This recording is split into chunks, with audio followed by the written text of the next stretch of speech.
V UKC Ljubljana imamo res dolgoletne izkušnje z klinično psihološko obravnavo in psihoterapija je ključni del le-te.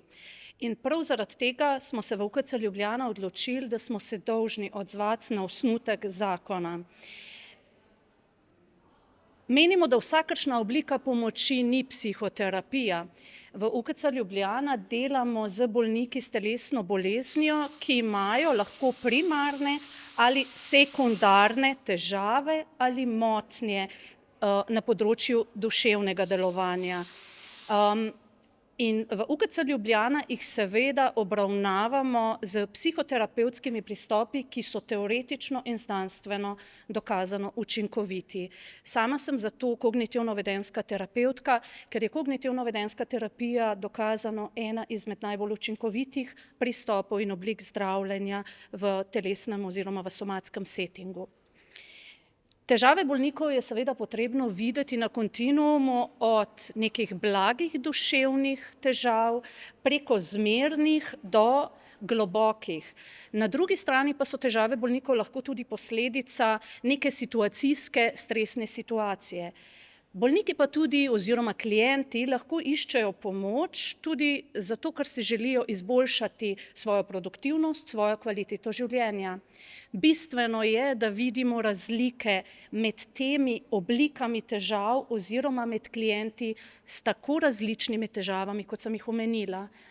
Tega osnutek zakona ne naslavlja.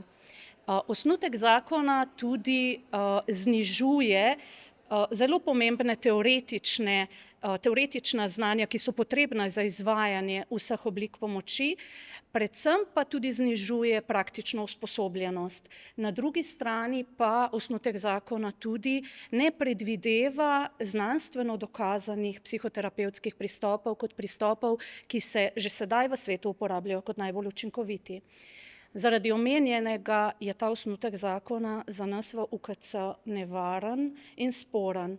Menimo, da mora zakon poskrbeti za vse skupine bolnikov, predvsem pa za najbolj ranljive skupine bolnikov. Varno in strokovno obravnavo lahko omogočajo le strokovno usposobljeni strokovnjaki. Različno usposobljeni strokovnjaki lahko izvajajo različne oblike obravnav, ki bi morale imeti različna imena in seveda so utemeljene na različnih temeljih teoretičnega in praktičnega usposabljanja. Specialisti klinične psihologije po končani 7. stopnji študija nadaljujemo pot z pripravništvom, opravljenim strokovnim izpitom in kasneje smo dolžni narediti specializacijo, ki je 4-letna. V okviru specializacije smo se dolžni vključiti v neko psihoterapevtsko izobraževanje, ki je seveda teoretično in znanstveno podprta in uveljavljena v svetu. Vse to smo dolžni narediti in potem, ko končamo, se akreditiramo kot psihoterapevti ali terapevti in kasneje moramo to reakreditirati. Predlog zakona o psihoterapevtski in klinično psihoterapevtski dejavnosti uvaja nov zdravstveni poklic brez ustrezne zdravstvene izobrazbe. Take vrste strokovnjakov ni varno vključevati v proces zdravljenja, kot tudi ne med druge oziroma v time, ki to vrstne zdravljenja obravnavajo. Soočamo se s zahtevno situacijo na področju duševnega zdravja, ki potrebuje odgovorno naslavljanje in reševanje, posebej na področju otrok in mladostnikov. Izpostavljamo tudi nevarnost, da bi zakon vpeljal psihoterapijo v šole. Učinkovita, z dokazi podprta psihoterapevtska intervencija je specifična, usmerjena zdravstvena metoda in kot taka indicirana za posamezne jasne indikacije oziroma bolezni. Nepreverjene psihoterapevtske indikacije so lahko posebej za otroke in mladostnike škodljive. V Republiki Sloveniji smo z nacionalnim programom duševnega zdravja začeli vzpostavljati nacionalno mrežo centrov za duševno zdravje in v zadnjih 5 letih se je v te centre za duševno zdravje otrok in mladostnikov zaposlilo več kot 200 strokovnjakov. Res je, da so mnogi med njimi mladi strokovnjaki in zato bo potreben čas in izkušnje, da bodo ti centri ustrezno naslovili velike potrebe, s katerimi se soočamo. Delujejo pa že in izvajajo se z dokazi podprte psihološke intervencije kot tudi posamezni programi. Apeliramo pa tudi na tej točki, da je nujno čim prej vzpostaviti centre za duševno zdravje otrok in mladostnikov v tistih delih, ki jih še ni, in to je predvsem Dolenjska in Ljubljana. Žal, čeprav največ mladih živi v Ljubljani, imamo v Ljubljani najmanj služb za duševno zdravje za otroke in mladostnike. Treba bo dopolniti manjkajoče centre in zagotavljati z dokazi podprte intervencije. Še na eno stvar opozarjamo, res je potrebno urediti pregled, s kakšnimi dokazi učinkovitosti so podprte posamezne oblike pomoči, ki so na trgu. Menimo, da zakon kot tak niti ni potreben za to ureditev. V različnih državah so se tega lotili na različne načine. Najpomembnejše je, da se vsakega od teh pristopov, ki se ponuja, opredeli glede na to, kako podprt je z dokazi učinkovitosti, kakšna je zanesljivost teh dokazov in da so ti podatki podani javno, enostavno, pregledno, kjer si lahko vsak uporabnik in vsak starš s tem seznani. Zdaj, jaz bi na začetku želela izpostaviti, da si res želimo, da se področje duševnega zdravja oziroma duševnih težav uredi, zakonsko uredi, ker je to varno za paciente, ampak menimo, da tako kompleksnega področja, kot je to, ne moremo urejati na tako poenostavljen način, kot to predvideva predlog zakona. Psihoterapija je namreč zahtevna metoda zdravljenja in zato, da jo lahko strokovnjaki strokovno, varno in etično uporabljamo pri obravnavi pacientov, potrebujemo veliko zdravstvenega znanja in kliničnih izkušenj znotraj zdravstvenega sistema. Velikokrat pri delu vidimo, da se telesne bolezni oziroma telesne težave in duševne težave prepletajo, da klinične slike velikokrat niso tipične, da so simptomi, ki jih opazimo navzven, v drugačni obliki, kot se potem zares skriva v ozadju. In zelo pomembna je dobra diferencialno-diagnostična ocena, ki zahteva, tako kot sem že omenila, veliko strokovnega kliničnega znanja.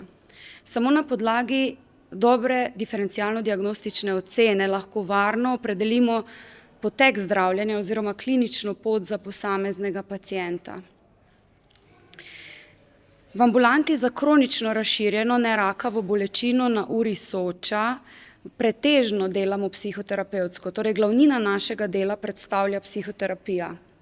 In iz izkušenj in prakse lahko povem, da se srečujemo s telesnimi boleznimi, pri katerih velikokrat opažamo tudi duševne težave in duševne bolezni. In kako pomembno je, da strogo sledimo kliničnim smernicam in uveljavljenim z dokazi podprtim metodam zdravljenja oziroma psihoterapije, saj lahko samo na ta način poskrbimo za varnost pacientov. In pri tem se sprašujem, zakaj je duševno zdravje manj vredno v primerjavi s telesnim zdravjem. Pri zdravljenju telesnih bolezni obstajajo zelo strogi protokoli, standardi in klinične poti. Ne predstavljam si, da bi kirurgi za voljo krajšanja čakalnih vrst znižali standarde, na primer pri operaciji na odprtem srcu, preskočili določene korake in znižali samo kvaliteto operacije. Zakaj to počnemo na področju duševnega zdravja? In pri vsem povedanem, vsekakor se zavedamo in ne izključujemo vloge psihosocialnega svetovanja izven zdravstva, ki lahko dopolni skrb za duševno zdravje populacije, vendar samo, če pri tem ne presega kliničnih meja. Na Onkološkem inštitutu že več kot 40 let izvajamo klinično psihološko in psihiatrično dejavnost kot del celostne obravnave bolnikov z rakom in naše delo zajema tudi psihoterapijo. Obravnave bolnikov v globlji stiski in z izraženo duševno motnjo lahko namreč ugodno vplivajo tako na potek zdravljenja, kot potem posredno tudi na izhod zdravljenja primarne onkološke bolezni. Je pa taka obravnava zahteva zelo široko klinično znanje. Od področja psihodiagnostike, psihopatologije, psihoterapije, razvojne psihologije, osnov nevropsihologije in seveda onkologije. Naš cilj je zagotoviti, da bodo bolniki v globlji stiski deležni najboljše možne z dokazi podprte terapije. Tiste, ki jo potrebujejo, takrat, ko jo potrebujejo in s strani sposobljenih strokovnjakov. Pomemben je poudariti, da se v zdravstvu uporabljajo oziroma izvajajo tiste metode, ki so podprte z dokazi za zdravljenje določene motnje oziroma določene težave in so tudi del mednarodnih smernic. V psihonkologiji se največkrat uporabljajo kognitivno-vedenjske terapije. Kriteriji v trenutnem predlogu zakona so pa napisani tako, da bi se ta del za bolnike pomemben del psihoterapevtskih pristopov, da bi bil izključen. Na Onkološkem inštitutu se pridružujemo mnenju UKC Ljubljana, URI Soča, pridružujemo se mnenju strokovnih združenj in razširjenih strokovnih kolegijev in podpiramo zakonsko ureditev psihoterapije in sicer na način, da se nadalje širi mreža zdravstvenih delavcev, ki izvajajo psihoterapijo na področju duševnega zdravja v zdravstvenih inštitucijah po dosedanji zakonski regulaciji. Prav tako pa podpiramo razvoj strokovnih, kakovostnih, reguliranih programov psihosocialnega svetovanja izven zdravstva. Zdaj, ločiti je treba seveda na eni strani definicije duševne motnje, hkrati je treba ločiti na drugi strani dejavnost in na tretji strani je treba seveda ločiti, da se ukvarjamo z tem, kakšen bo zakon, ki bo pravzaprav naj bi v resnici zaščitil različne skupine pacientov. Lahko si predstavljamo, da v bistvu najbolj občutljivi pacienti so tisti, ki jim stvari ne rabijo biti popolnoma razumljive, ampak je naloga države, da zaščiti tovrstne ljudi oziroma vse ljudi. Zdaj, seveda se moramo zavedati tega dela, da v bistvu obstajajo, tako kot sem rekla, na kontinuumu zelo različne težave, od globokih duševnih težav, preko zmernih in blagih, do recimo lahko rečemo nekih kronificiranih stresnih težav in lahko nadaljujem pot potem naprej proti temu, da je nek aktualen življenjski stresni dogodek in seveda lahko nadaljujem pot tudi do ljudi, ki iščejo pomoč zaradi tega, ker želijo biti bolj uspešni, dosegati boljše dosežke v svojem življenju in seveda je med njimi velika razlika. Se pravi, če pa govorimo o duševni motnji, se lahko zavedamo tega dela, da govorimo od tukaj navzdol, tako kot sem pokazala. In zdaj, seveda, psihoterapija naj bi naslovila pravzaprav to populacijo. Zdaj, mi seveda nismo, še enkrat ponavljamo, proti temu, da bi se zakonsko uredilo to področje, ki je v resnici predvsem izven zdravstvenega settinga neurejeno in je potrebno zaščititi vse kliente in vse ljudi, ki iščejo pomoč in ki so ranljivi. Ampak na drugi strani moramo pa ločiti, da gre v resnici za zelo različne težave, ki zahtevajo potem drugačen pristop in seveda zahtevajo tudi drugačno usposobljene strokovnjake. Tako da v tem je glavna razlika.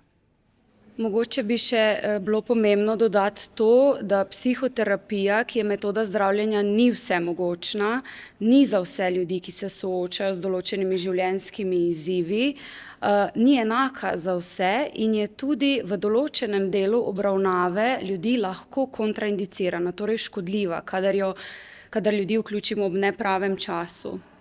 In zaradi tega ponovno poudarjamo, da je potrebno urediti to področje z namenom zaščite pacientov oziroma najranljivejših skupin. Sodelovanje, ki ga pa omenjate, je pa seveda tudi nekaj, kar mi podpiramo, ampak z jasno ločnico med tem, kaj je psihosocialno svetovanje za tako imenovane življenjske stiske, s katerimi se sooča veliko ljudi, kaj je pa zdravljenje s pomočjo psihoterapije pri ljudeh, ki imajo duševne motnje. Delovna skupina, ki je pripravljala predlog zakona na Ministrstvu za zdravje, je, kot veste, sestavljena iz različnih profilov, je sodelovala tudi specialistka psihiatrije. Ne glede na to smo bili razširjeni strokovni kolegiji, slabo vključeni in tudi naše pripombe niso bile vključene v zakon. Tudi mi smo svoje pripombe oddali in upamo, da bodo slišane in upoštevane. Ja, kar se tiče številk, bom govorila za otroke in mladostnike. V Sloveniji epidemioloških raziskav nimamo, ki bi jih lahko zdaj citirali, lahko vam pa predstavim številke, ki so dostopne recimo iz Velike Britanije, ker ima dolgo tradicijo opredeljevanja prisotnosti duševnih motenj tudi med otroki in mladostniki in žal poročajo o velikem porastu motenj pravzaprav v zadnjem desetletju. Nismo edini, ki se soočamo s slabo dostopnostjo in s premalo pomoči, ampak države aktivno rešujejo to situacijo. V Sloveniji smo pravzaprav bili nekako, kako bi rekla, hitri, ker smo leta 2018 sprejeli resolucijo in nato nacionalni program, ki je v veliki meri že naslovil vse, kar potrebujemo. Pomembno se ga je držati in pomembno ga je uresničiti, posebej na področju otrok in mladostnikov. Zares ugotavljamo veliko pomanjkanje služb, posebej v Ljubljani. Brez tega, brez dodatnih strokovnjakov ni kratke poti do rešitve. Bi dodala še to, da je trenutno v procesu specializacije iz klinične psihologije 120, torej 120 specializantov se trenutno izobražuje in 45 specializantov pedopsihiatrije. Do leta 2028 se bo število kliničnih psihologov, ki morajo v tem procesu izobraževanja opraviti tudi psihoterapevtsko izobraževanje, podvojilo, kar pomeni, da so to, kot je bilo že omenjeno, tek na dolge proge, vendar z začasnimi rešitvami in hitrimi ukrepi delamo škodo ljudem, najranljivejšim skupinam in zato potrebujemo trden zakon, ki bo postavil trdne temelje in uredil to zelo občutljivo področje. Res je nezadovoljstvo na obeh straneh veliko, to drži. In zdi se mi, da se je potrebno zavedati, da je to področje ima že dolgo zgodovino urejanja, kar zagotovo pove, da gre za zahtevno, kompleksno področje. Naš interes je, da se zavedamo kompleksnosti tega področja in da pravzaprav poskrbimo za to v zakonu, da bo za vse paciente dobro poskrbljeno. In to je v bistvu naš glavni namen tudi tega, zaradi česar smo se odločili za tiskovno konferenco. Zdaj, zagotovo se moramo zavedati, da so interesi vedno v ozadju nekega vedenja, ki ga izvajamo.